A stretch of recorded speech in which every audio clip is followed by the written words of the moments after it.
And welcome to episode 3 of Control Alt Deplete. I am here, Buckblind, on the left side of the screen, and over on the right side we have Mr. Bioshock.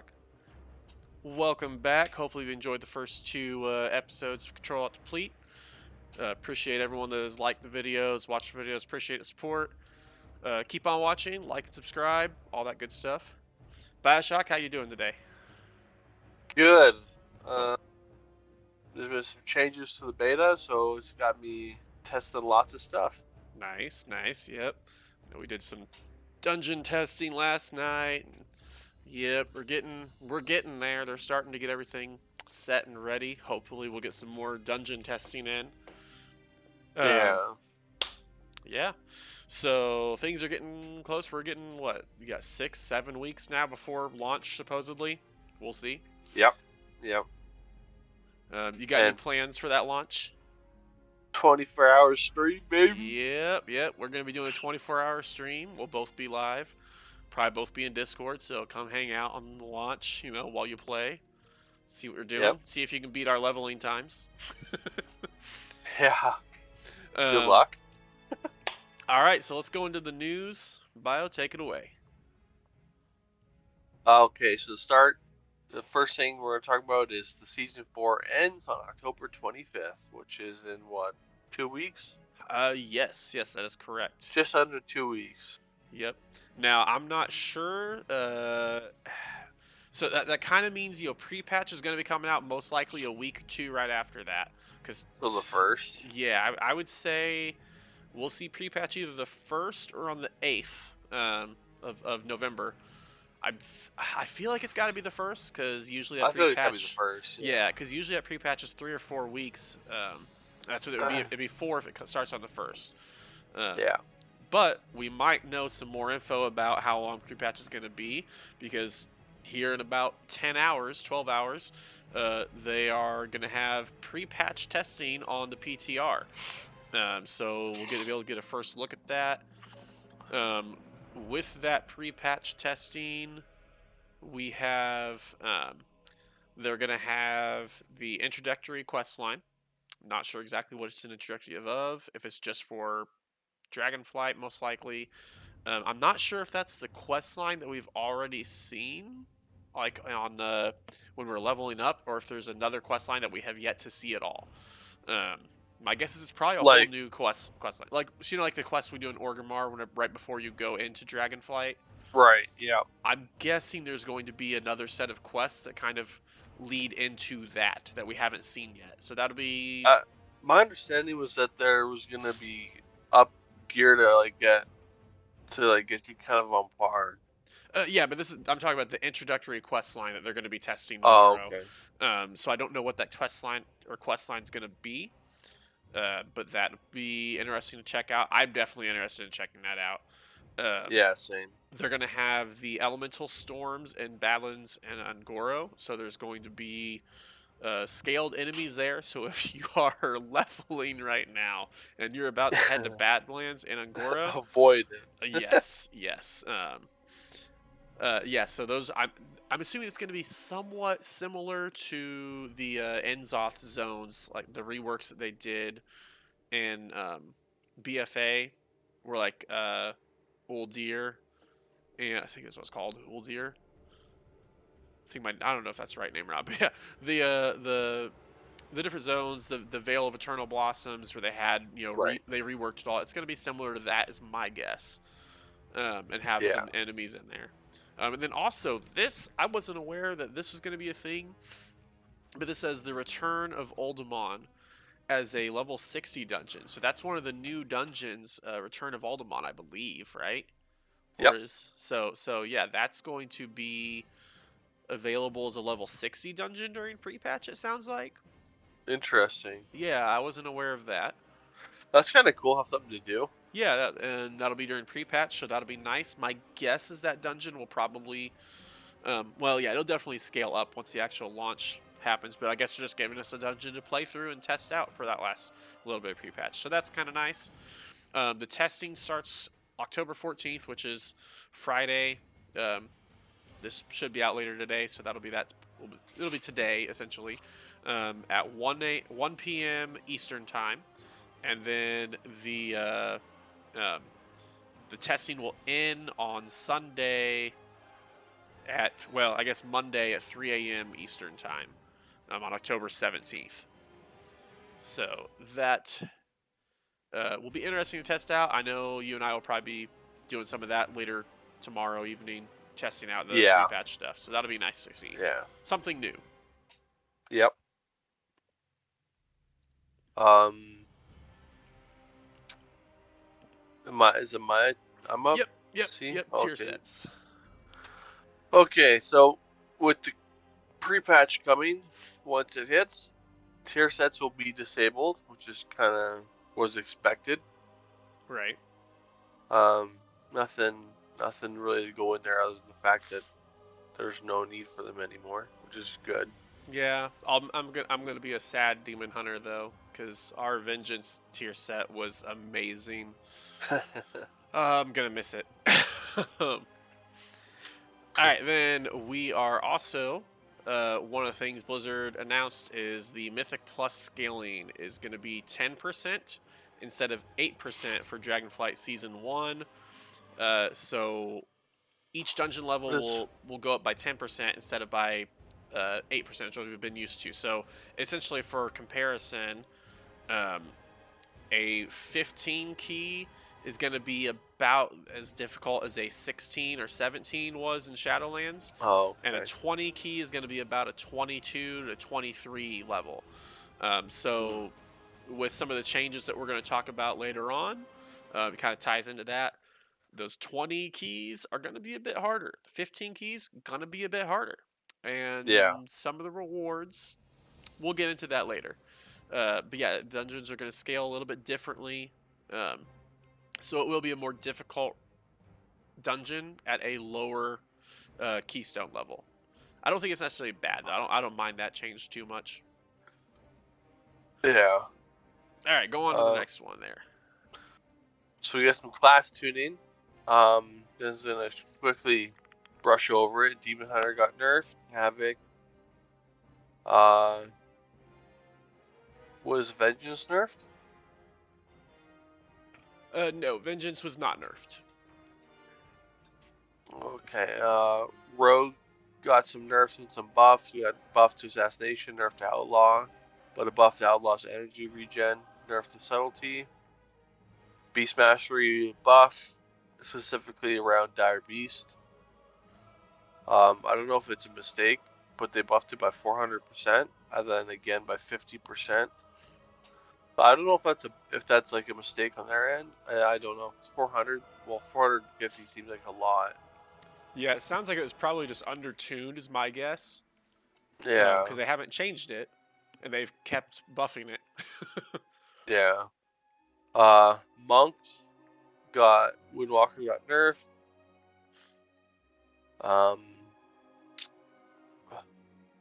No, I think all all monks. all the monk stuff got buffed a little bit. Oh yeah, I'm looking at Thunder Fist. Yeah, Thunder First got nerfed a little bit, Yeah, and some Storm's hot Fire got fixes. buffed, and some fixes to Storm's Fire as well. Mischievous got buffed. Fire Mage got nerfed. Arms Warrior got nerfed. Fairy Warrior got buffed. Elemental Shaman got buffed.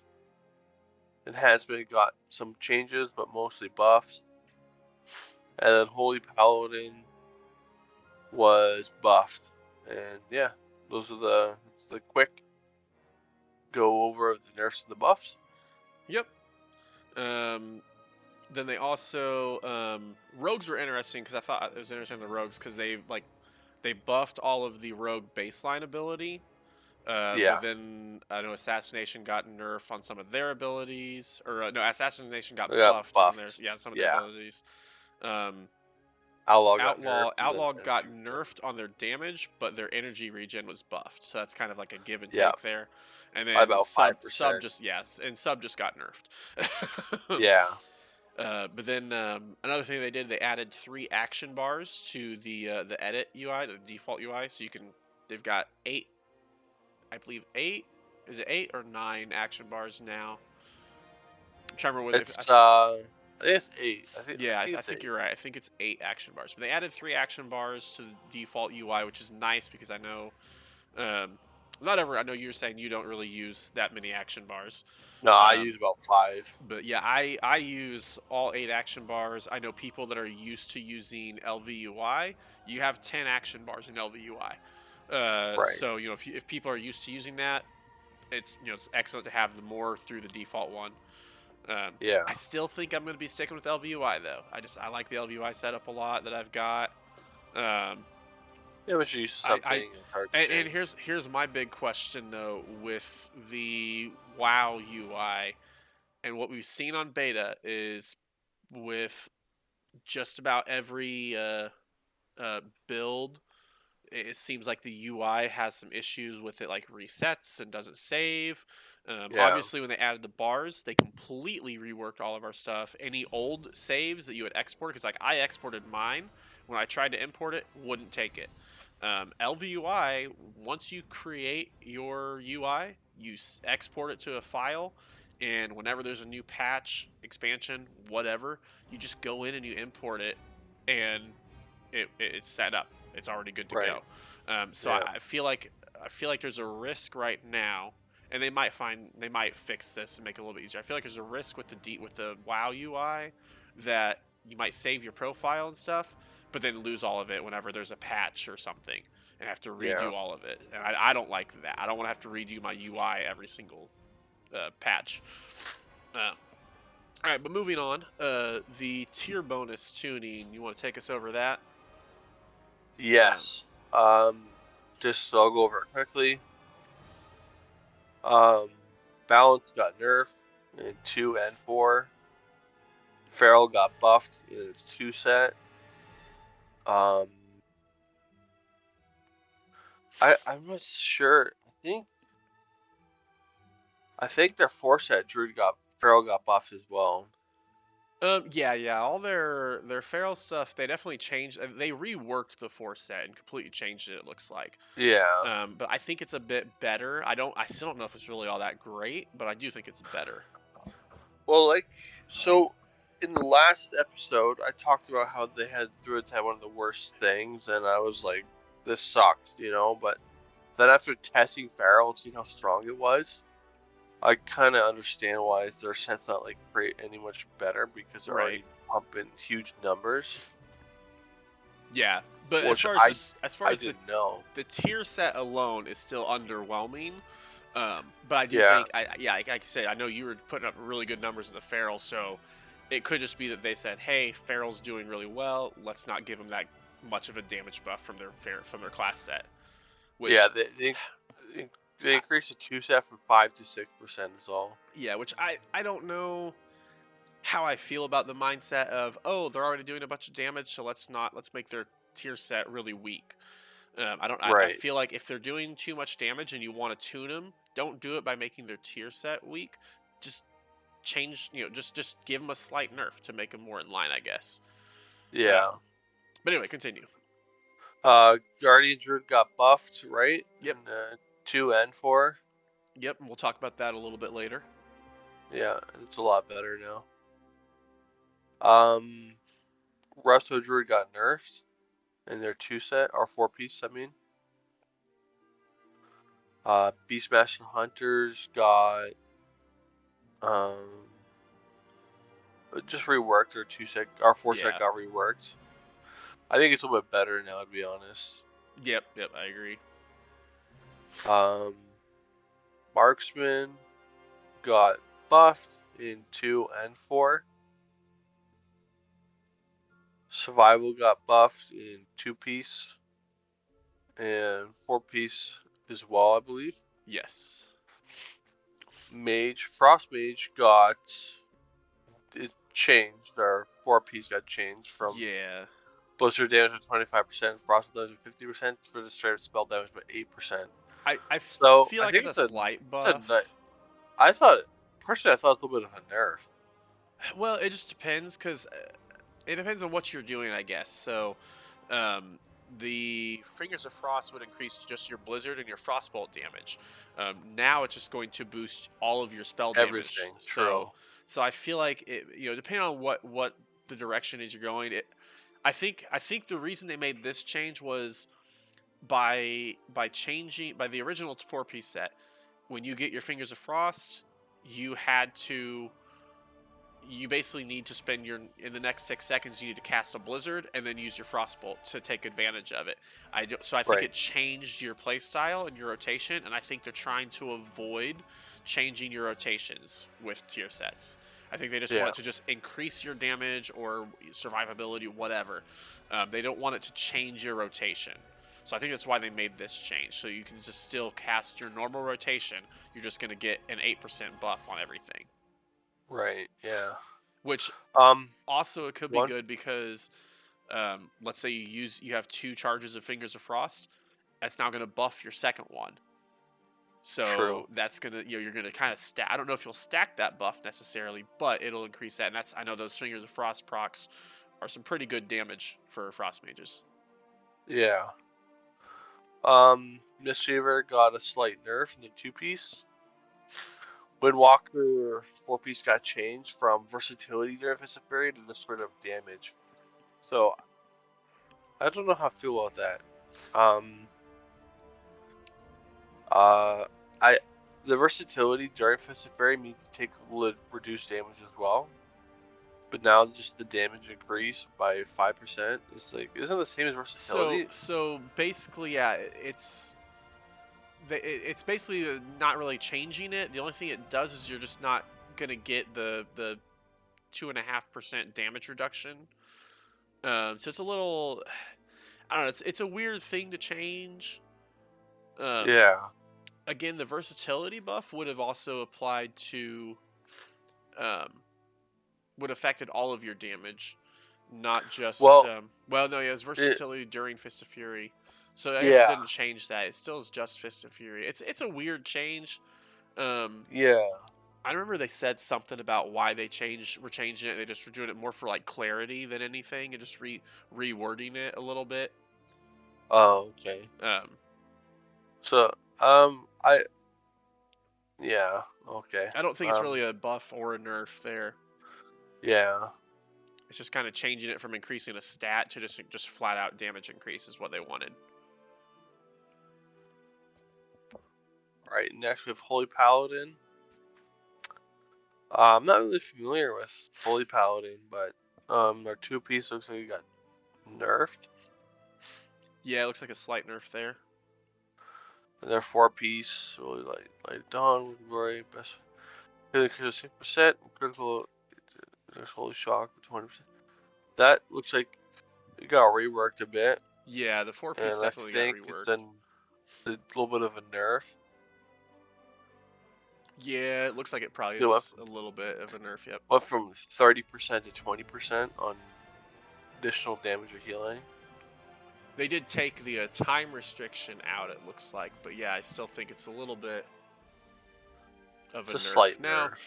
so it looks like what they did is it makes your other spells are increased by 6%, and then that one was the Holy Shock was reduced by from 30 to 20.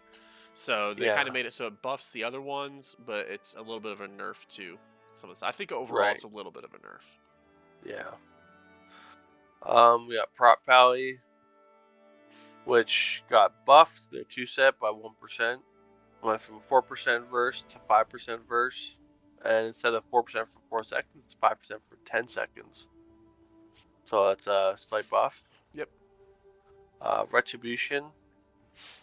They got reworked a little bit, eh? Holy Judgment, Blade of Justice, and Wake of Ashes damage increased by 15% for the 2-set.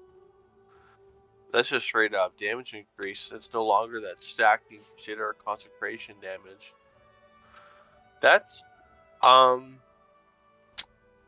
don't know. I don't know how I feel about that. I You know, feel it like sounds it's good for, single target. yeah. I mean, Wake of Ashes hits multiple targets, I believe, right? It does, yeah. It So actually is pretty. It's pretty hard too. yeah. So I think it's all right. I think it might actually be, Better. yeah. So, because originally, so actually, what they did was they just increased the damage of Judgment, Blade of Justice, and Wake of Ashes. Because originally it was Blade of Judgment or Judgment and Blade of Justice would just increase your strength on your next Crusader Strike or Consecration. Now it's just Judgment, Blade of Justice, and Wake of Ashes are increased by 15% damage. Yeah. So I think it's probably a slight buff. Yeah. Again, I think it's more of a thing where they're trying to avoid, okay, we just got 2 procs, now we have to use a Consecration or a Crusader Strike. I think they're trying to make it so you can just play your typical standard rotation without worrying about your bonus, especially on a 2 Yeah. set. All right. 4-piece got reworked from consuming that abilities to 2 set to just increasing Final Verdict, Kempo's Verdict, Fine Storm damage with 10%, just flat out. Yep.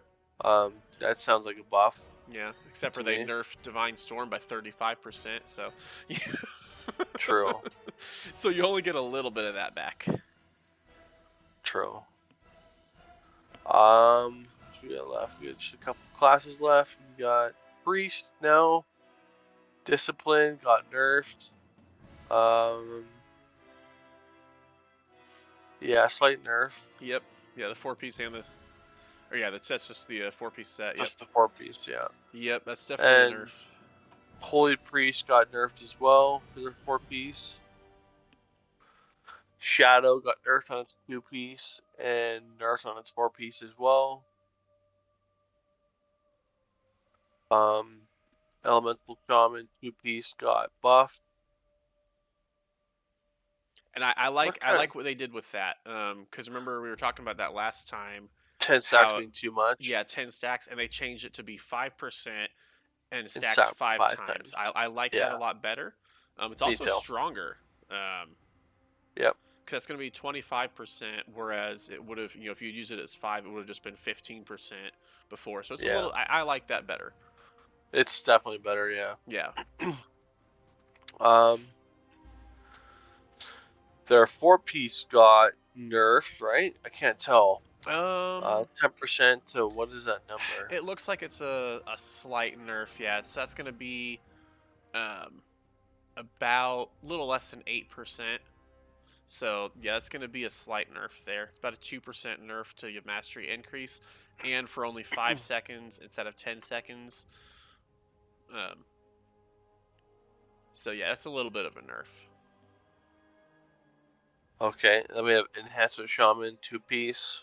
Subject his damage 10%. That's a buff, I think, the 2-piece. Gotcha. Yeah, And I guess because you can get it with more ability, so that'd be a little bit of a buff, yeah. The 4-piece got reworked to actually be good instead of this random cooldown. Yes, it's much better than what it was. Because you can consume 10 stacks of Maelstrom Weapon for 1 spell now. So that's 10% haste every time you do that for 4 seconds. So it's a lot better now. Yeah, that's definitely nice. Yeah, it's a lot better. Looks like they reworked the Restoration 4-piece set. Yes. They went from Healing Stream Totem expires or dies, you get 10% haste, to your critical kills have a 215% effectiveness instead of the usual 200. I don't. Sounds pretty good. Yeah, I guess overall it's about probably 5%, a little bit better. 15%. Well, I was gonna say overall it's gonna be better. I was gonna say I would like the 10% haste more than just having a little slightly stronger crit heals. However, True. The haste buff was only whenever your Cloudburst totem or Healing Stream totem would expire. So you're not gonna you're only gonna get it. The crit heals is gonna be constant all the time. So I do like that better. Yeah. Destruction. Looks like the 4-piece got reworked. Yeah. Because that was the one where like AOE would be decent, but single target would be terrible. Yeah. I don't know. They changed it from that spread explosion damage to just straight up your critical strike still 208% damage instead of 200%. Yeah, I don't. 8% buff to like Chaos Bolt and stuff. Yeah, so that's not too bad. Yeah. And last we have Protection Warrior, slight nerf, which got got nerfed. Yeah. Yeah, it's a slight nerf. It's not too bad. Yeah. All right. So yeah, that's But all the tier bonuses it looks like. yeah. All right. So next we wanted to talk about they had some testing on the season 1 affix, which is thundering. So when they originally did the testing, the way that it was working was it. I understand now why they said that it was like prideful, because essentially what would happen was um, every so often they said it was about every 1 minute and 15 seconds. Little blue swirls would show up on the ground. You had to dodge them and not stand them. If you get hit by them, then you would get these 4 little orbs around you, which is kind of similar to what Prideful looked like, where you would get the red orbs that would shoot out in a straight line. And that's what these would do is those orbs would shoot out in a straight line, and if any of them hit an enemy, or not an enemy, if it hit one of your allies, the ally would take damage and get stunned. So Right. it did kind of work like Prideful. However, they did rework it entirely, basically, so it no longer works anything like that. I'm not entirely sure how this is going to work, so I'll just read the tooltip here. Razgeth marks players with a Mark of Wind or Mark of Lightning, granting them 15% increased damage and healing done for 15 seconds. Coming into contact with the opposing mark neutralizes the effect on both players. So it's similar to in the Anduin raid fight, where he would mark players. You get marked, and you'd have a purple or a yellow debuff on you, and you had to mark somebody that had. I think with that it was I believe that one you had to also find somebody with the opposing marks. If you had purple, you had to find somebody with yellow, and you had to run into each other, and then it would get rid of the debuff. If you didn't, I believe it wiped like the whole raid. That It if somebody messed it up. kind of Um, sounds like Thaddeus from Noxramas a little bit. Gotcha. So the way that it works is after 15 seconds, if you're marked with it, if you're still marked, then you get stunned and you take damage every second for 8 seconds. But you get the buff the entire time you have it on you. So basically, they were saying like the way that they think you'll want to do it is probably um, when you get the debuff on you, you'll want to just leave it on and find your player, but take advantage of the 15 seconds and take the buff. Your healer, I believe, will just need to heal through it because I think it does damage while it's on you as well. Um, Right. but you'll want to kind of hang on to it as long as you can, and then when you reach like 13, 14 seconds and you only have a second or two left of the buff, that's when you want to run into somebody else and remove the buff. That Yeah. way, nobody gets stunned. Now, one thing that I know people were talking about, and I haven't, let's see, so I haven't seen much on there. Um, Obviously, in a dungeon, there's 5 players. So if everybody gets marked, only 2 people are going to be able to, or only 4 people are going to be able to remove the debuff. So somebody's going to get stuck with that debuff on them. Right. Right. So that's interesting. I don't know if they're going to make it where it won't affect like the healer or the tank. I don't know. They haven't said anything about it. I know people were talking about like, hey, let's make sure this only affects 4 players or something. It could just be 4 random players. It doesn't have to be just always the tank doesn't get it or whatever. But even if they just made it 4 random players, that would make it easier. Um, Yeah. Now what this says is the mark of the lightning. Um, that one. Oh, and also the initial thing, it's called Lightning Strike, is what it actually is, the ability that the Thundering actually does. So it just inflicts damage to players standing in the area within 4 yards, and it will stun them. So it's probably. I don't know if it automatically stuns them or not. I'm not sure how that's going to work. That looks like that's probably the same thing it was where the abilities would come down, and you just have to dodge the swirls. Yeah. Um, but you're going to probably want to stand in the swirl to get the buff, I would imagine. And then, so the Mark of the Lightning overloads a player with primal power, increasing their damage and healing by 15% for 15 seconds. Upon expiration, stuns the player, inflicts the nature damage by or every second for 8 seconds. Coming into contact with the Mark of Wind removes this effect. Mark of Wind overloads a player with primal power, increasing their damage and healing by 15% for 15 seconds. So it's the same ability, just a different looking mark. Um, Primal Overload marks players with Mark of Wind or Mark of Lightning. Okay, so yeah, that's just the abilities there. So I'm curious if maybe.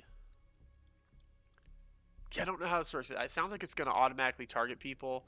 My guess is that it's going to target 4 people each time, but it's probably going to be just random as to who gets it. Right. So because I don't think you want to make a seasonal affix that you're just gonna be like, well, this affix won't touch healers or won't touch tanks. I think that's a bad seasonal affix. Yeah. um, as a tank, I mean, if it doesn't want to touch me, then sure, I'll take it. Uh, but I think it's probably. It sounds to me like it'd be random or they intend somebody's just gonna have to get the big stun. I feel like that's weird, but we'll see what they do. What are your thoughts on that affix? It's interesting. Um, I like having seasonal affixes that change in the season. I think it keeps kind of the high keys kind of fresh. Right. But so far, I think it's interesting. See how it plays for sure. But Yeah. I think the big difference also between this and the original version was the original version didn't give you any kind of a buff. It just right, was punishment if you failed a mechanic. I think a lot of which people wanted it to have some kind of a buff. I don't think it necessarily yeah, has to, but I do think it's nice that there's a positive for it. yeah, a lot of 10 plus like the seasonal affixes. A lot of them have buffs. Yep, yep. Most of them have had some kind of buff that you get. Yeah. So I don't know. Um I think it's kind of good to have a buff. Yeah, I like it. I think the change is a little bit better. Like I said, I think the running into each other thing could be interesting. So we'll see how Right. that goes. Another thing that they talked about, and we'll kind of go and touch on to this stuff. They made some changes with the reputation and renown. So just to touch on this real quick. So the way that it works is that you get your reputation and then it increases your renown rank. They Right. changed the amount that you need to increase the renown rank. It was 1,000 rep. Now it's 2,500 reps, so 2,500 to get a renown rank. That right off the bat sounds awful. However, um, some of the weekly world quests. These are some other changes they made. Some of the weekly world quests were changed to dailies, and some are increased to where they're going to be twice a week instead of just once a week. The renown level requirements were lowered for some of the activities, like the different explorations and excavation type stuff that you do with the different factions. And then also, they said they adjusted some of the level up quests so that when you are doing them, you'll hit max level with those renowns, or with. I'm not exactly sure what they mean by hitting max level. I don't think they mean like your level 60 to 70. I think they're talking about the individual skills that you're getting with the different factions. I think. Not positive. Um, but they said that the level up quests have been adjusted so players hit max level with most of the activities unlocking. Um, Wait, so a quick question. Is that talking about leveling up without having to do as much side quests? Is that what that's saying? no, this is all just the rep and renown. I Oh, think that what they maybe have done is that because there are different quests when you're leveling that right. do give you renown and reputation and stuff, and I think that they have made it so that you could hit max level at least to what unlocks, or by the time you hit level 60, you've unlocked most of the different activities. Because as we're going to get to it here in a minute, like some of the stuff requires you to be renowned level 6 in order to unlock a certain event for a faction. So I Oh, think okay. what they've done is they've added more quests or increased rep gains from quests so that by the time you hit level 70, you should have be at least like 6 or 7 and unlocked those events to be able to do with the factions. I think that's what they're going with there. Oh, Um, okay. and then the last change that they made was the weekly wrapper quest changes slightly each week. Gonna be completely honest with you, I have no idea what the weekly wrapper quest is. I haven't touched any of the stuff with the factions. All I've done is level up and then do dungeons. So that's something Yeah. I probably need to look into. But anyway, it's going to change slightly every each week. They said the rep requirement is going to go up, but the overall increase, uh, it's going to have an overall increase in reputation gains, and all that will end up in a lower completion time. So that'll be just changes that they've got that they put in some of their notes on the rep and renown. Again, I don't know too much about those systems. Haven't had a chance to really go in and test them out, but I do plan on probably doing that in the next couple weeks. Yeah. And then the other thing that involves the factions, Wowhead released kind of a, well, I think it's actually Blizzard. Yeah, Blizzard put a Wowhead is right, got it at, but Blizzard put out a blue post on just kind of an overview of the different factions that we have. So I know neither you or I really have done much with the factions yet. Um, I don't think they've. I'll be honest. I feel like Blizzard hasn't done a great job of really advertising the factions and the renown stuff. Uh, um, because I literally until I saw this post, I kind of forgot that was even a thing. The only time I ever noticed that we had factions was whenever an occasional quest I would turn in and then boom, you're now renowned 4 with the Dragon Scale Expedition. Oh, okay. Yeah. But I don't know. I haven't looked into them very much.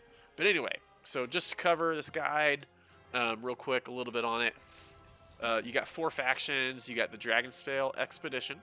You've got the Skara Tuskar, the Maruk Centaur, and the Valdraken Accord. So the progression is within each individual faction.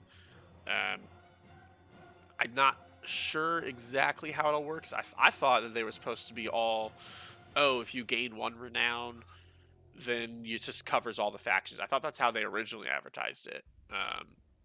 Could be wrong on that. I don't know. That's what I thought they had said was that it was going to be a cross-wide progression on it. Yeah. But it sounds like it's not. Surprise, surprise. um, so yeah, no. But the way is, I guess you get reputation, and by instead of reputation being the unlock, your um, your renown is now the unlock for different things. But you get Right. reputation, and your reputation after like I said, now it's 2,500. After 2,500 reputation with that faction, you gain a renown. So I think it's kind of a pro and con because like right now it's just your 4 or 5 different reputation amounts, and when you get to that last one to get from revered to exalt or honored, yeah, revered to exalted, it's like 23,000 rep that you need. But now it's just going to be every 2,300 or every 2,500 rep, you're going to gain a renown. So it's a little bit, you'll slowly increase, so it won't feel quite as grindy, I think. Like you should gain a renown. If we go off the current pacing of how much rep you get, you should be able to gain a renown every 2 days. Yeah. Um, I think it's going to be faster than that. Honestly, I think because for the changes, it sounds like they're trying to make it go faster. But anyway, to cover some of these, um, the Dragon Scale Expedition is basically a combination of the Alliance Explorers League and the Hordes Reliquary League, um, or Reliquary. So it sounds a lot like what we're doing is going to be similar to archaeology, because you're gonna get a where was it? You're gonna get a metal detector and a shovel in order to help you to search for treasure, and you earn renown um, with them by essentially going through, and it sounds like doing archaeology. You're going to be digging for treasures and doing little stuff like that. Um, it's a lot of exploration type stuff. One thing I really want to see what these are. It says that as you progress through the ranks of the Dragon Scale Expedition Renown, you'll be able to power up waygates that are scattered throughout the Dragon Isles that your alts can take advantage of. I don't know if those waygates are similar to like the waygates that we had in Shadowlands to travel from like the Maw to Oribos and stuff. So if it's gonna be like a fast travel thing, because that would be really cool. Not gonna lie, Yeah. that actually could open up so many possibilities for speed running. So I'm excited about that. That's something I want to kind of look into and see how that works. But yeah, so you can get treasure maps and stuff through them, and go and dig up treasure or magic bound chests that you have to try to unlock. Interesting. Yeah, and so it's all just exploration type stuff with them. You get different supply kits that can increase your or can upgrade your exploration, rock climbing, and cataloging abilities. I don't know what those abilities are, but it sounds like a little mini game type thing, which Yeah. sounds like something fun to do on the side. And as you kind of see with all these faction things, it sounds like not many of them are player power tied. They are all more fun mini games on the side that you can do. And by unlocking the renown, you get like pets and cosmetics and stuff like that. So it doesn't sound like you're going to be rep locked essentially on player power, like we Right. have been for so long. Yeah. So the second faction is the Tuskar, which we all love the Tuskar. We all met them in Northrend and, fell in love with Tuskar. Everyone wants to be a Tuskar. We want playable Tuskar. Give us playable Tuskar, Blizzard. um, so, anyway, they've got the Tuskar kind of focus on fishing. This one I thought was interesting. It may actually get me to fish again. I don't, I don't think I've actually. I had a phase for a while where I made sure every profession was max level, and fishing was always the hardest one because it's so boring. And I don't think I've Yeah. actually touched fishing since like probably Legion. I know I didn't fish at all in BFA, um, but they're gonna add some new ways to fish through the Tuskar. You can use a harpoon or a net in certain fishing holes, which that's a new thing as well. Is they've got fishing holes that I've not really tested out, but being able to go with a harpoon a fish, that sounds like a lot more fun to me than just casting a line and waiting for 20 seconds. Yeah. Um, the net should be interesting as well, so that's kind of exciting. I kind of like that. Might get me to actually try out fishing again. And then they also have the community feast, which I haven't actually done it. I saw it happening at one point, but I didn't actually participate. For what I had seen, it sounds like people like the community feast thing. So good. If people are enjoying it, all the better. But yeah, this happens in the Azure span, I believe, is where the community feast is, and you can grab ingredients and stuff and throw it all in to make a big meal that then gives everybody in the zone a buff once they go and eat. So Right. yep, you can upgrade your harpoon and your nets and stuff. There's ways to do that, so that's kind of fun. Excuse me. All right, so then we have the Centaur, the Maruk Centaur. This one sounds more fun to me, and I think a lot of people will enjoy the events that are in this one. Um, so once you hit, I think they said it's unlocked at a renown of 6. Yes, and you have to finish the license to hunt quest and have renown 6 with the Centaur. But you Right. get access to the grand hunts. Um, and during the grand hunt, you'll partner with a powerful animal companion during the hunt. Once it's unlocked, your companion will always be by your side during the grand hunts. There's 11 different grand hunt locations, so I'm guessing there's 11 different grand hunts. And then you'll get to go and fight and combat with different events. It's probably gonna be similar to like the Wrath of the Jailer events in the mall, is my guess. Which I thought those are Okay. decent. That's kind of All what it right. sounds like to me. Um, so I like that. It gives you more combat focus, something fun to do with that. Also, the in the Onaran Plains, you're gonna have the Clan A-Lig will be moving around on a caravan, and I've already seen their camp occasionally. And usually on the map it tells you like when the next time they're gonna move, but they will be packed up at camp, they'll have set camp after a few days. They'll pack up their camp and they'll move across to a new location. You can escort them during that time, and if you escort them, then you get more quests and rewards and stuff whenever they stop. But also, like each time they stop, they're gonna have like a small little quest hub. I'm guessing probably some kind of dailies and stuff like that. I haven't looked into it too much, but Yeah. they'll have different rewards that I think sounds like based off where they stop. Maybe each stop they have different rewards you can get. So again, kind of something to check out.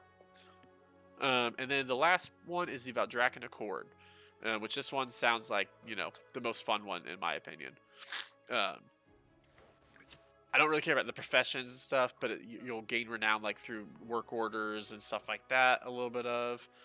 Um, so yeah, you complete various supply and crafting quests, work orders, Dragonouts exploration, but also dragon riding races to increase your renown. Which the dragon riding races, I haven't tried them other than like the default one that it had makes you do, but those are seem like they could be a lot of fun. People have enjoyed them. Um, and then also through that side, you'll also be assisting the Black Dragonflight, and you'll make a choice as to whether or not you want to support Raytheon or Sibelian. And then you do weekly quests with them as well. Now it says that ultimately you'll be able to help both leaders, but you choose one each week for a big bonus and a follow-up quest. And you can get different appearances for the dragon riding mounts, transmogs, and the Armoire of Endless Cloaks toy from Raytheon. So that's just a little bit about it. Like I said, if you want to check it out, go check out the blue post. It is titled. Well, the blue post is titled. Actually, let me see. Yeah, it's titled Dragonflight Major Factions Overview. So, check that out if you want to look into the factions a little bit more. They didn't get into as much detail as I thought they were going to, but it still looks like fun. Alright, next we have the Mythic Loot to 20s rate, the item levels and PvP item levels. Yes. So, I have the thing pulled up. Yeah, if you listen to last week, we talked about how they data mined, Wowhead data mined that the Mythic Plus was going to go up to level 18 for the rewards, but the reward was still going to be the same as what a 15 gives now, and people were not happy. I don't know if Wowhead just data mined incorrectly or if Blizzard took that feedback, if you want to call it feedback, and said, okay, we got you. But you want to go ahead and go over that a little bit? Oh, well, I'm looking at it for the first time here, but I'm looking at the graph they have, like the end of Keystone level or whatever, Great Vault Keystone level. Is that kind of what we're looking at right now? Yes. I'm seeing that the Great Vault Keystone level at 20 is only 421. Is that correct? Yes, which is still fine. Because originally it was only going to be 418 is what the original data mine was. I thought 18 was going to be the highest, 17 or whatever. Yes, so that last week, that's what they data mined, was that 18 was going to be the highest, but they changed that. Either that or the data mining was incorrect. But now, so of 20 is going to be the highest keystone that you'll get loot for, and it will be, and the Great Vault will give you 421 gear. You'll still only get 405 gear at the end of dungeon. Okay. But 421, I like this way better than what we've had. Right. Yeah. Because as of right now, like Mythic gear is typically like 6 to 9 item levels higher than what you can get from Mythic Plus, and that has always annoyed me. So this is going to reward the people that want to do 20s, which, as we talked about earlier with the scaling, a 20 is actually going to be more close to a 22 or 23 for Shadowlands. So it's going to be a challenge for sure. Yeah. But you'll be able to get those 421 rewards, and that's what I wanted. I'll be honest, I don't know if I'll be able to do keys that high. I mean, I think we probably will be able to. I think we'll probably push to get it. But I don't care whether or not I am going to be capable of doing it to get the same gear as Mythic. I just want there to be an option that if you push hard enough, you can get the same gear as Mythic, and that's kind of what they gave us. So I'm happy with it. I don't know what's your opinion on that. It's more incentive to push higher keys. Mm-hmm. So I was already planning on doing 20 plus this expansion. This upcoming expansion, I should say. Right. I do have a question. What drops 424 then? The only thing that drops 424 is the last 2 bosses in the Mythic raid. Oh, okay. So if you look over on the right of that chart, Yeah. So it breaks it down by the first column is your item level. The next column is the what key level you need to do to get that at the end of dungeons. Like you can see there, Right. 20 will get you a 405. Yeah. And your keystone, or the Great Vault, I mean, a 20 will get you a 421. That's the highest you get from Great Vaults. You've got Yeah. your Valor rank, which I kind of figured you might want to touch on a little bit. Looks like based off what your rating is, that's going to increase what your PvP gear goes to. So like if your rating is only at 600 and you haven't hit 1,000, your item level is going to be 395 instead of like what we've been seeing at 411. But once you hit 2,000, your item level will be 411, and they've got the different steps at 1,000, 1,400, 1,700. I'm guessing that 9, the Valor rank 9, is probably actually supposed to be 1,200, not 1,000. I'm gonna guess it's a typo. Right. But yeah, so if you're 2,400 rating, then you're gonna get your scale. Your gear is gonna scale to 415 for PvP. Oh, So I okay. kind of like that. The higher the rating you have, the higher your gear scales. So Right. I don't know how you feel about that. I think that's a nice way of doing it, in my opinion. Well, How do you feel about the that? Because you do, obviously, um you're the PvP guru, not me. So when I first heard about how they're going to do the PvP system, I was pretty excited for it, and it was good. The original system I thought was in place was you buy a piece of PvP gear. It's no upgrading. It's gonna be max level all the time. So there's not gonna be this gap between top players and bottom players. Your gear's gonna be the same all the way through. That was what initially I heard was gonna be the way it was done. right, So I was kind of looking forward to that because it's just nice to not have to be like, well, I can't beat a player 2400 if I'm pushing because he's got better gear than me. But at the same time, I get it. Like if you're pushing rating, you want better gear. It's the same thing with Mythic Plus. right, yeah. Well, and I think So so. I think like so you're still gonna get your gear and it's gonna scale, but yeah, I think what I like about it is like it's not scaling like a huge amount because like what happens now I feel like in PvP is I go in and I'm wearing just whatever gear I've got, right? That's how it works now. yeah. So if I'm wearing 220 item level and I'm going up against somebody wearing a 300 item level, they're gonna wreck me every time, Yeah. no matter what. I feel like So it's still going to be a challenge if, say, you're a 600 rating and you go in and you face against a 2,400 rating person, because it's going to be a 20 item level difference. But that's not as bad, I feel like, as what it is yeah, currently. But also, my guess is if you're a 600 rating, you're going to be facing mainly people that are 600 rating. 600 or maybe 1,000 rating. You're not going to face the high level people. And so, like, if Yeah, you get to 2,000 rating, you're still sitting at 411 gear. Um, yeah. so 411 versus So 415 isn't too huge of a difference, I feel like. so personally, I like at first I was like, well, it kind of sucks, but I understand why it's in place. Right. So I do gotta say, overall, I think I'm looking forward to it because I know I can push 2400. That's not an issue. Right. And you can carry me to at least 1,000. Oh, you could get 1700 easily. I think the highest I've ever gotten was like 1580, I think. During BFA, I did a little bit of PvP. And I got to like 1580 was the highest I ever got. But I I'm didn't I pretty didn't do a sure you ton of it. if you play Demon Hunter, I'm pretty sure you get 1700 easy. To be honest, Yeah, no, I like I said, I'm thinking about it. I'm thinking about maybe dipping my toe in that PvP with you. just trying it out. Yeah, Yep. But yeah. yeah, so Well, then yeah, right, so then on the right side there, you've got so the raid drops. So like LFR, yeah. and Oh, again, I this see. this Yeah, raid this raid has 3 tiers of gear. There's low, mid, and high. So it's the right. first 3 or 4 give the low tier, then 2 bosses that give mid tier, and then 2 that give high. So the low LFR is 376, mid LFR is 382, high LFR is 385. To put that in perspective, you can get all that gear by doing 7 and 8s in Mythic Plus.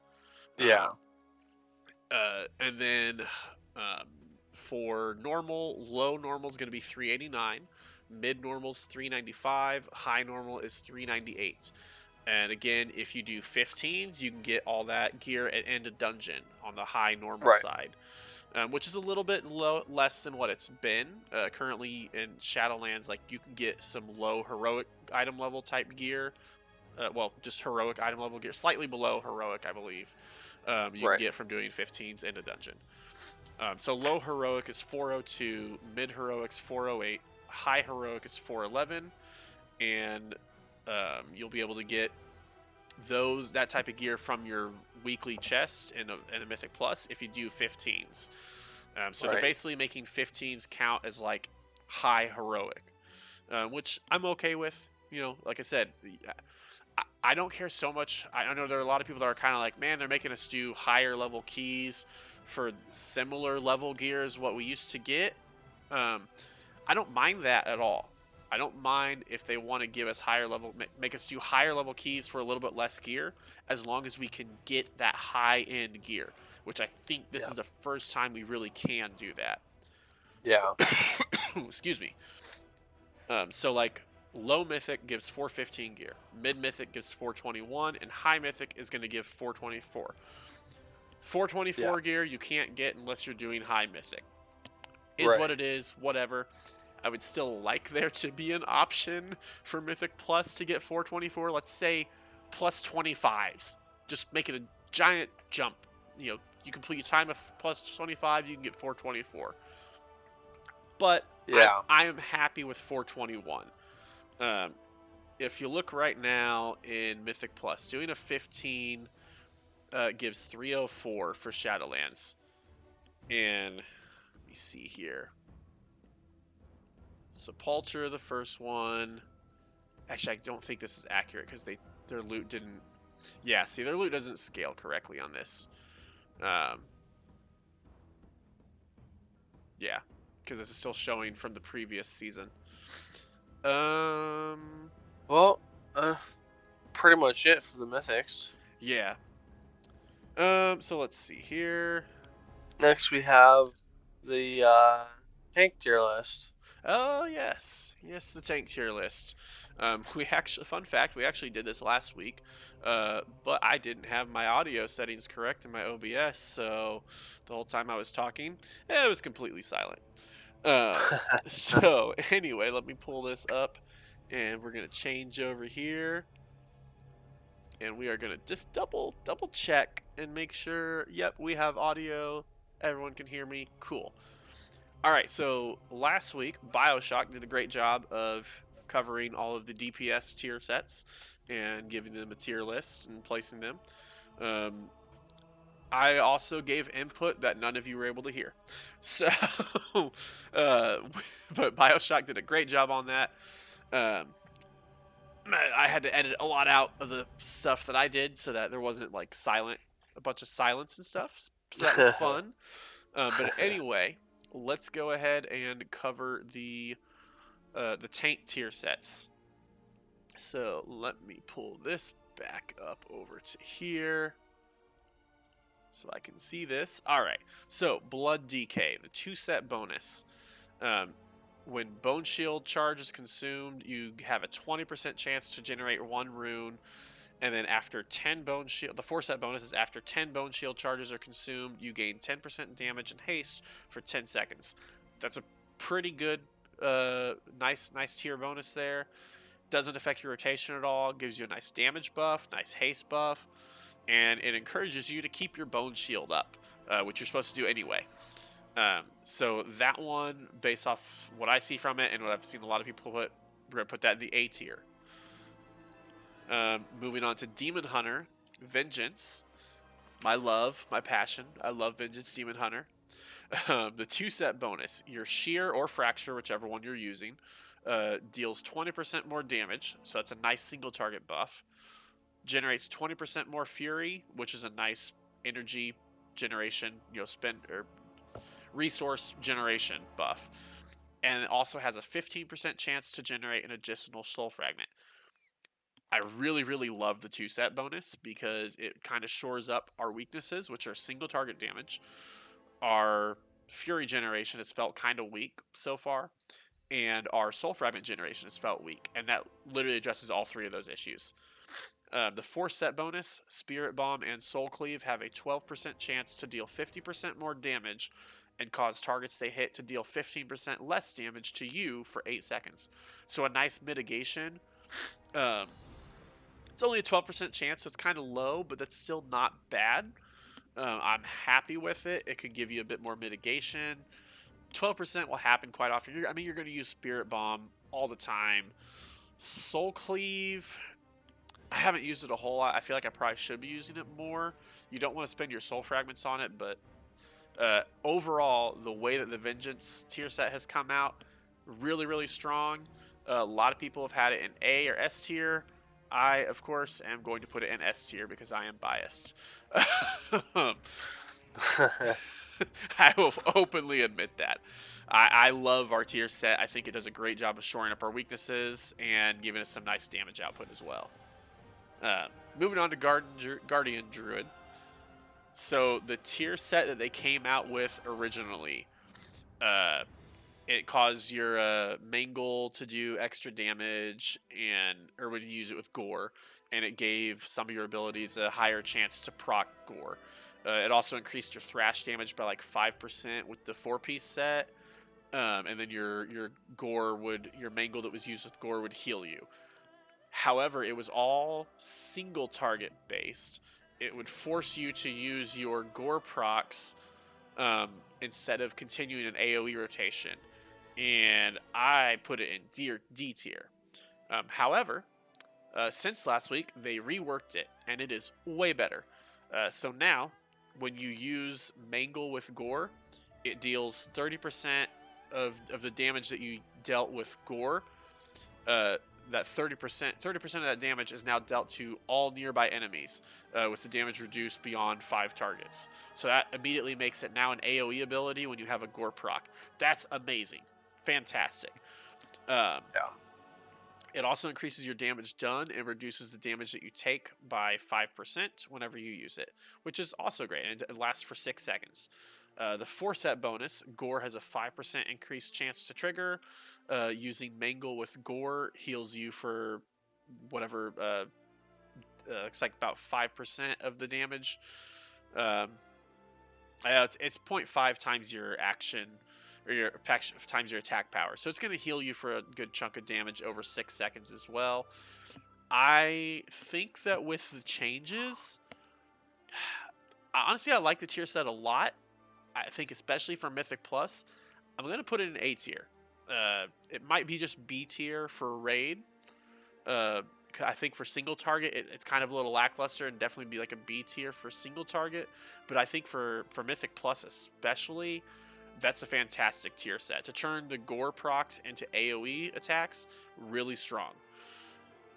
Um, so that one's going to be an A tier. Let's see. Our next one is Brewmaster Monk. 2-set, hitting an enemy with Tiger Palm or Spinning Crane Kick grants Brewmaster's Rhythm, increases the damage dealt and reducing damage taken by 1% for 10 seconds, stacking up to 4 times. So it's like a 4% damage increase, 4% damage reduction. It's not bad, not great. 4-set bonus. Each stack of Brewmaster's Rhythm, Purifying Brew, or for each stack of Brewmaster's Rhythm, the Purifying Brew will clear 3% more of your damage delayed with Stagger. So if you have 4 stacks, Purifying Brew is going to clear 12% more damage whenever you use it, which is, it's also pretty good. Again, nothing amazing. They didn't really get much of a damage with buff with their tier set, but kind of, I think, like what we kind of decided on Feral, it was Brewmaster Monk is doing so much damage already. They didn't really want to buff it. I'm still going to put it in the B tier just because in and of itself, the tier set is kind of, it's whatever. It's not bad, but it's not great. So that one fell into B tier for me. Right. Moving on to Prot Pally. The 2-set bonus, Avenger's Shield, grants you Versatility of Light, increasing the versatility of you and your closest ally by 5% for 10 seconds. I have one thing to say on that 2-set. Why is it buffing someone else other than us? Like, I don't know. I don't understand that. Just give us the buff. It feels like kind of a waste of a tier set to buff other people. Yeah. But then the 4-set bonus, casting Hammer of the Righteous or Blessed Hammer, whichever one you're using based off your talent choices, increases your parry by X% for Y seconds. I believe it's supposed to be. What was that originally? I think they've got a typo in there. I believe that was like 5% or something, or maybe 4% for like 10 seconds. Hang on, they just changed that. Let me pull this up real quick. I know you mentioned it earlier. Oh, where was that at? Tier bonus tuning. That's what I'm looking for. Yeah, they got their tooltip wrong on there, so I can't really see what that's supposed to do. The prop pally. Okay, so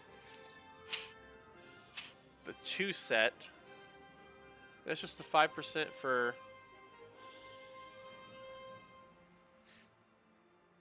Okay, so the prop one is still the same. So yeah, I don't know what the parry is. It's X% for Y seconds. I know the tiers list that we were looking at had a better look at it, but this is not showing me that. It had actual numbers there. But anyway, the prop one, I wasn't real fond of it. Increasing parry isn't really like, it's nice, but it's not really that great. So I have prop pally in the C tier list because I was not impressed by their bonuses from the tier set. Especially that 2-set bonus, increasing versatility. It's not bad. Like getting 5% versatility, but instead of giving 5% to me and an ally, just give 10% to me. I just feel it's weird that I don't think any tier set bonuses should be buffing your allies. It should be buffing you. Yeah. So it's just a little odd. And I just wasn't impressed by it. Anyway, the last one is Prot Warrior, which the 2-set bonus, Revenge, grants you Vanguard's Determination, which increases your damage done and reduces the damage that you take by 4% for 5 seconds. So it's basically a 4% damage increase and a 4% damage reduction. It's not bad. Little bit less than what the prot pallies get. But then the 4-set bonus, during Vanguard's Determination, you gain Ignore Pain equal to 5% of the damage that you deal. So it's a nice little damage mitigation. It got nerfed. It was 10%. It got nerfed down to 5%. It's all right. Again, I'm not super impressed with it. So Prot Warrior, I've seen people putting him in A tier. I think part of that is because Prot Warriors are already in a pretty good spot. But from a tier set bonus specifically, I'm going to put that in the B tier. It's just not amazing, especially after the nerf to Ignore Pain. And when it was 10%, I think I could justify it being an A tier. But being knocked down to 5%, I think it knocks it down to a B tier set. Yeah. So there you have it. Vengeance Demon Hunter, S tier. Very excited about that.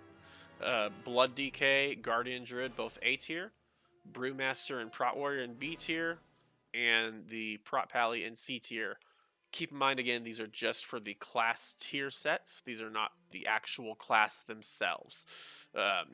Brewmaster Monk, I know, is from what I've heard, is in a really good spot. Prot Warrior is looking pretty good. Haven't really heard much on Prot Pally or Guardian Druid or even Blood DK. Yeah. I know Vengeance Demon Hunters are, from me playing it, I think they're in a good spot. I really like the talent trees. I think they kind of screwed us a little bit on our CC. They felt we had too much CC. I would disagree. Obviously, I'm biased though. But no, I think tanks are going to be in a decent spot. I'm hoping it feels like they're kind of trying to let tanks do a bit more damage than usual, just from what I've seen. So I hope that stays. I hope that they do go that route, because that's when you're doing lots of damage to the tank, it's just more fun. Yeah. So yeah, that is pretty much it for the tier sets. let me switch us back to our normal screen here. Also, something I wanted to touch on.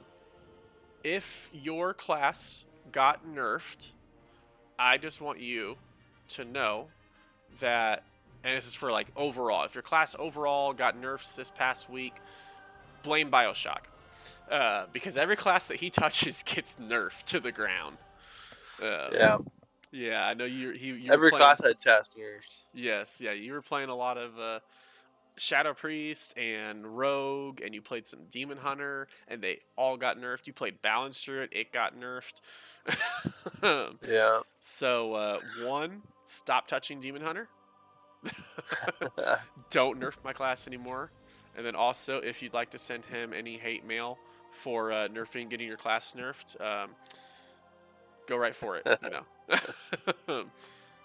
No, yeah. Apparently, Blizzard just doesn't like him, which is, Yeah. whatever. Stop It playing is my what it classes. is. Yes, it is. All right. Let's see here. So, the last thing we want to do before we get on our way here is cover our add-on of the week. Um, we did not have an add-on of the week last week because we did have it, but unfortunately we were muted. Well, I was muted.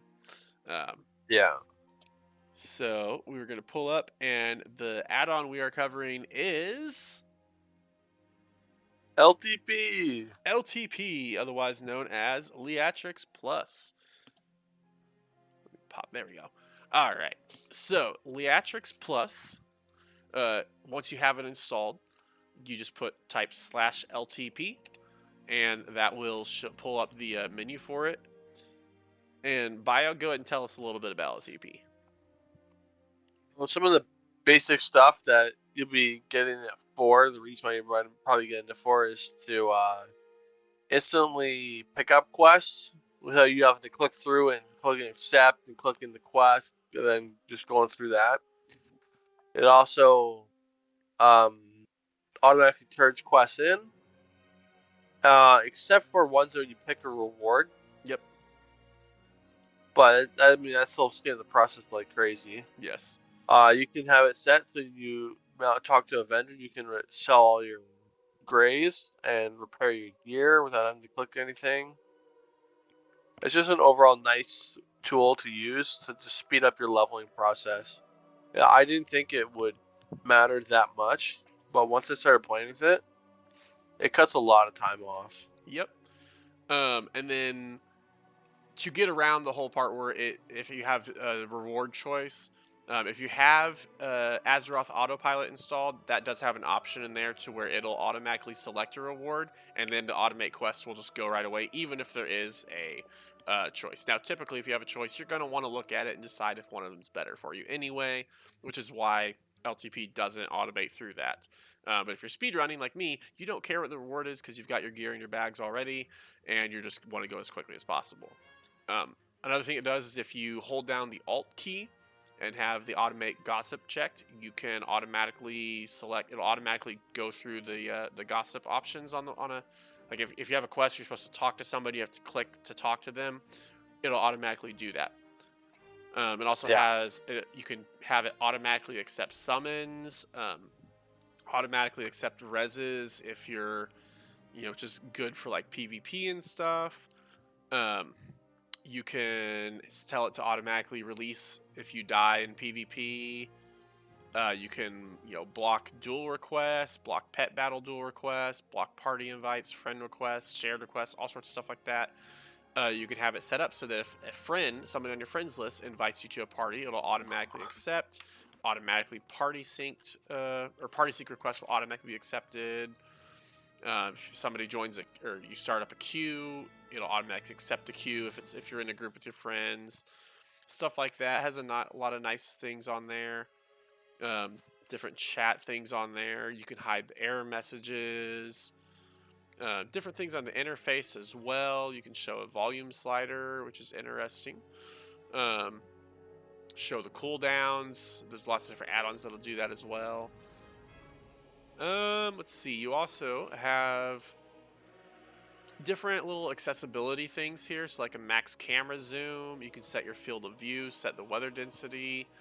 One that I like to use is faster auto loot and faster movie skips. Like faster movie skip makes it so that if you go into cinematic and you hit escape, normally you have to confirm, yes, I want to skip the cinematic.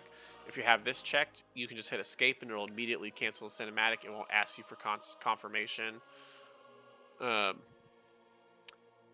Down here is one of my favorite parts of it. So if you go down to media, you can look over here, click on a zone, click on the dungeons, various movies, or random. Um, just interesting. But so you can listen to different music tracks.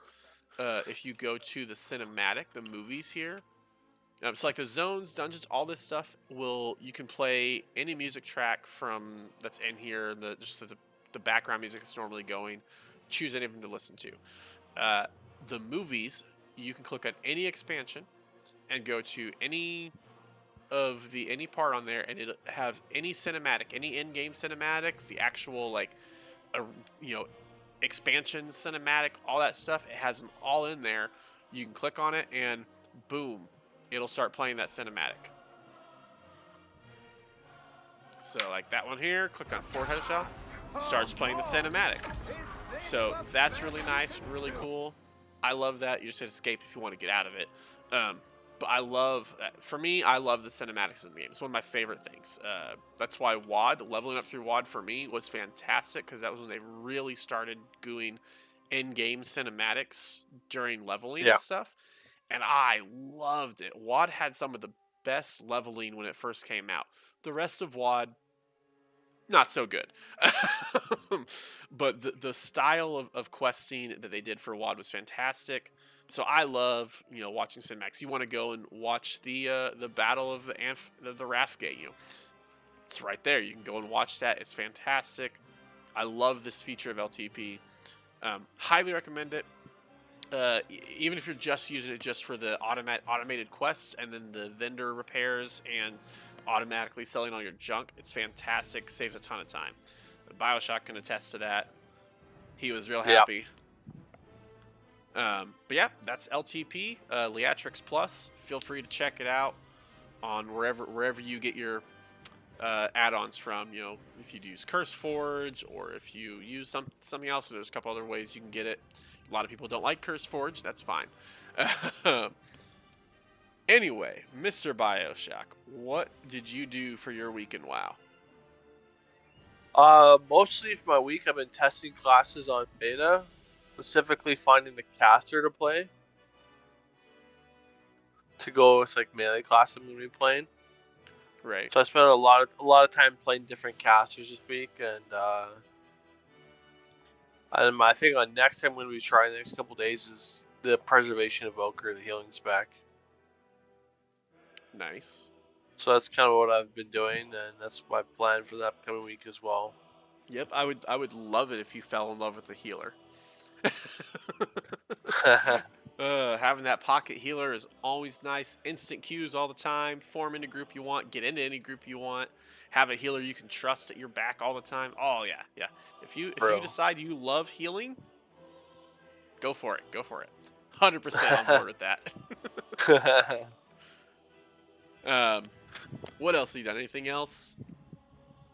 Nope. Other than that, I know we'll cover it next week, but I'm looking forward to testing the pre-patch event. Yep. We will for sure talk about that next week. Uh, After we test it out, see what they've got in there. Yeah. As far as for me, pretty much. So I did a speed run last Friday. It went well, but I wasn't happy with it.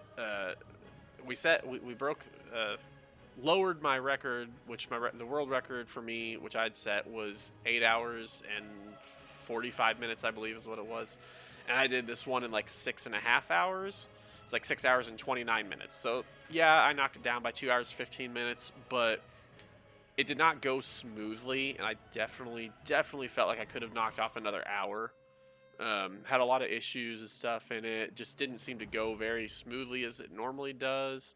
Made some mistakes. I had a lot of issues with rares not showing up that normally are almost always there. So that was odd. Not sure why. Typically with Chromie time, it kind of affects that a bit, but that's usually if I've left Dalaran on and decided to change Chromie time to WAD later on. I don't Yeah. know. It didn't have any. I didn't do that this time, but it just still had a lot of rares didn't show up. Um, had a couple of oddball deaths, but I don't think deaths weren't too big of an issue this run. It just didn't run smoothly. I felt like. But yeah, I felt like it could have gone a lot faster. So I wasn't super happy with how it went. But end of the day, we did lower my time down by 2 hours and 15 minutes. So the record's still 6.5 hours is what I set it to now. I haven't actually submitted it to speedrun.com. I don't know if I'm going to. We'll see. I probably will Yeah. at some point, but I just haven't had time to sit down and do it. But other than that, we tested some dungeons. We've been testing out a few dungeons this week. Had a lot of fun doing that. Um, Yeah. I like most of the dungeons. There's a couple that are kind of meh, whatever, but it's not bad. I'm looking forward to actually doing some Mythic Plus testing. Didn't get to do any this past weekend when it was open for a couple of dungeons because of family stuff and lack of sleep. Didn't really play a whole lot this weekend just because I had no sleep and was exhausted and laid in bed most of the time. But Yeah. I know we finished leveling with Techno. You got your dwarf to, or not dwarf, Magar I'm orc. Magar. Yeah, you got your Magar orc to 50 and got your Heritage armor, right? All right. Yeah, I did that. I forgot about that. I did Yep. that. I got my dwarf to 30 as well. Yep. And then Techno and I got our we got our I had Monk and a yes, monk mage. and mage. Yeah, sorry, I had somebody whispered me in game for I don't know who they are. Anyway, but yeah, we got our monk and mage. Techno did his mage, got it 60 last night actually. I got the monk to level 60. Um, I kind of like the monk. I don't know how it's gonna be in Dragonflight. That's kind of the only other class that I'm really, other than Demon Hunter, that I kind of really want to check and see and test it. I just haven't been Yeah. enjoying it in testing for Dragonflight because I have no gear because I didn't play the monk at all during Shadowlands. So Right. my gear is like 180 or something, and just kind of real weak, real weak. But Well, you gotta wait for the pre-patch to get that gear upgrade. right, yeah.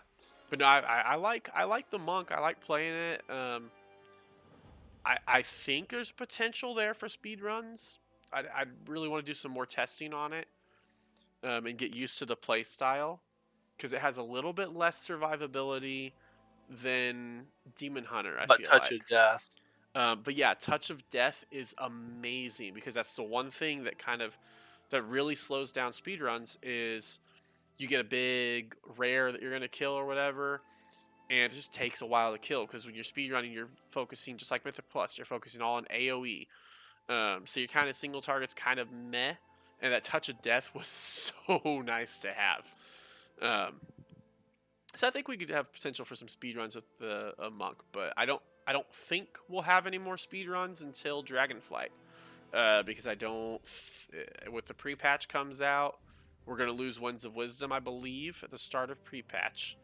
Um, Yeah. we'll see. We might have a week. We might have 1 week where we can do a speed run. So we'll see. It just kind of depends on when it all falls. We don't know yet when pre-patch is gonna start. Um, it's all gonna it depends on where the cards fall, essentially. So Yeah. we'll see. We might do another speed run if it lines up correctly. But my guess is we won't do any speed runs till Dragonflight is out. But yep. Anything else you got, Bio? Anything you want to talk about? Nope. All right, I know I'm getting tired. It's late for me. We started a little bit later than normal tonight. Yeah. But yeah, no, I think that is it for now. So if you want to check out any of our other stuff, uh, up on the top right, you've got my socials. You got Twitch, twitch.tv at Buckblind, or /Buckblind. You got YouTube. I'm Buckblind the Demon Hunter. On Twitter, it's at BuckblindDH. And then Bio, what are your socials? They're up here. Twitch and YouTube are both QQ_Bioshock. I stream quite often. Yep. Videos for YouTube, I'm waiting for pre-patch. Yep. But yeah, that's it. All right. Well, without any further ado, thank you all for listening, watching, whatever you do. Don't forget to like, subscribe, whatever. It's going to be on Spotify, iTunes. Well, not iTunes, Apple Podcasts, whatever they're calling it nowadays. Spotify, Apple, um, rssfeed.com, and then also the video will be up on YouTube. So again, like, subscribe, all those things. Appreciate any follows, any likes, all that. You guys are great. Thank you very much, and y'all have a good one. See you later.